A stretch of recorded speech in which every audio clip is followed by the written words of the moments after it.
सिख साहब ये बताएं कि बड़े दोस्त मंजर हैं कोफा का मुसाफिर, और आज आपने फेसबुक पे भी दिया है कि वो मराइल एक एक स्टेप से आप बता रहे हैं कि अब वो प्रिंट हो गया है और वो उसका टाइटल बन गया और उसकी बाइंडिंग हो रही है और लोगों ने आपको ऑनलाइन ऑर्डर भी दिए, तो अब कितना इस पर टाइम लगेगा आपको? मलिक साहब, टाइम तो अब कोई नहीं है।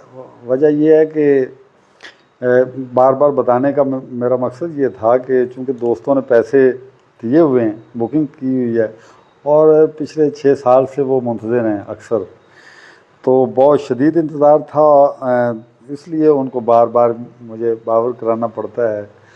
तो 4 से 5 दिन अब मुकम्मल है, क्योंकि अब जिल्द है, जिल्द में 2-3 दिन जिल्द में लगेंगे और 2 दिन सूखने में लगेंगे। तो नावल का आपको कैसे ख्याल है? आम तौर पे तो लोग तख़य्युलाती नावल लिखते हैं, लेकिन जब आप वहाँ इस रूहानी सफ़र में गए और आपने वहाँ कुछ पोस्ट भी लिखी और साथ साथ हम भी आपके उस सफ़र में रहे, जो हज़रत इमाम हुसैन अली मरतबत का चेलम के मौके पे आप वहाँ गए और आपने वहाँ की एक रवायती नहीं बल्कि वहाँ की तहज़ीब, सकाफ़त, आम लोग और तारीख़ पे लिखा, तो बड़ा वो इंस्पायरिंग था।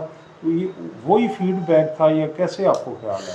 ये ऐसा नहीं है मलिक साहब, ये एकदम नहीं होता कि आप एक जगह पे जाएं और फौरी तौर पे, या आम तौर पे आम को मढ़ाकर नावलिस्ट तो इसको कर सकता है, लेकिन एक ज़िम्मेदारी का काम ये है कि ये सदियों का काम होता है। और देखिए, ये मेरे जो दिमाग या दिल के अंदर जो चीज़ें बन रही थी, ये पिछले कोई 10-15 साल से बन रही थी। तो फिर मैंने इसको 5-6 साल पहले लिखना शुरू किया, और ये जो सफ़र किए हैं ये इसमें बहुत सारी चीज़ें थी जो मैं रोक दिया था कई जगह पे नावल, ताकि मैं उन हक़ाइक़ को कहीं मैं छानबीन कर लूँ और जोग्राफिया को देख लूँ, लैंडस्केप को देख लूँ, वहाँ की सकाफ़त को अच्छी तरह से ऑब्ज़र्व कर लूँ। तो ये उसका था। तो फिर मैंने उसको चीज़ों को रिराइट भी किया है, उसमें बहुत सारी चीज़ों को बदला। हमारे यहाँ जो अरबी अदब की रवायत रही है मुताले की, मोहम्मद काजिम साहब बावलपुर से ताल्लुक़ था, डॉक्टर खुर्शीद रिजवी बड़ा नाम है, लेकिन आपका जो उस सोसाइटी को, अरब माशरे को इस वक्त आप जितना जानते हैं, सऊदी अरब में आप रहे और वहाँ आपने देखा, एक तो होता कि लोग वहाँ गए जी मुशायरा पढ़ने 3-4 दिन, और इसी तरह आपने दीगर जो गल्फ़ के ममालिक हैं, इराक़ गए, शाम गए, तो वो जो इनसाइट है और इतना है, ये एक राइटर के लिए कितना ज़रूरी है कि दूर बैठे दूर की बस्तियों के ऊपर लिख दे और यूँ कर। हाँ, अरबी अदब की तारीख़ मैंने भी काफ़ी मुताला किया उसका। तो जो आपने नाम लिए हैं दोनों साहबान के, असल में ये जो तारीख़ें इस तरह से लिखी जाती हैं, वो किताबों को देख के फिर आगे उनको लिखा जाता है, और वो सोसाइटी से इंटरेक्शन नहीं होती उनकी, और ना उनके साथ उनका कोई मेल मिलाप होता है। तो वो ये है कि उसमें बहुत सारी चीज़ें ऐसी हैं कि वो गलत बयान हो जाती हैं।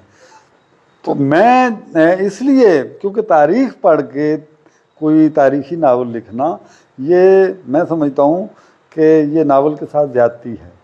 नावल असल में उस समाज की नफ्सियात का अंदरून और बैरून वो तस्वीर है जो आवाम को पहुंचनी चाहिए। एक बात।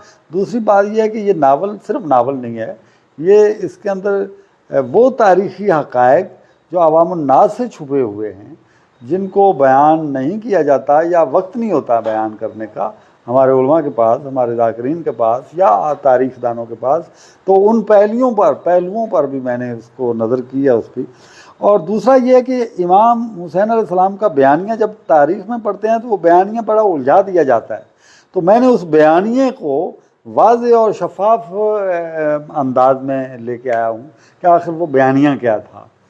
तो ये बहुत बड़ी चीज़। दूसरी बात, इंशाअल्लाह ताला ये अभी बस 4-5 दिन आप सब्र कर लें, तो ये नावल जब सामने आ जाएगा और लोग इसको पढ़ना शुरू करेंगे, तो मेरा ये दावा है कि मौला शायद मुझे इसी काम से जो है वो अबदी ज़िंदगी बख्श दे और मेरे लिए ये सादत हो, बरकत का काम हो। बहुत शुक्रिया।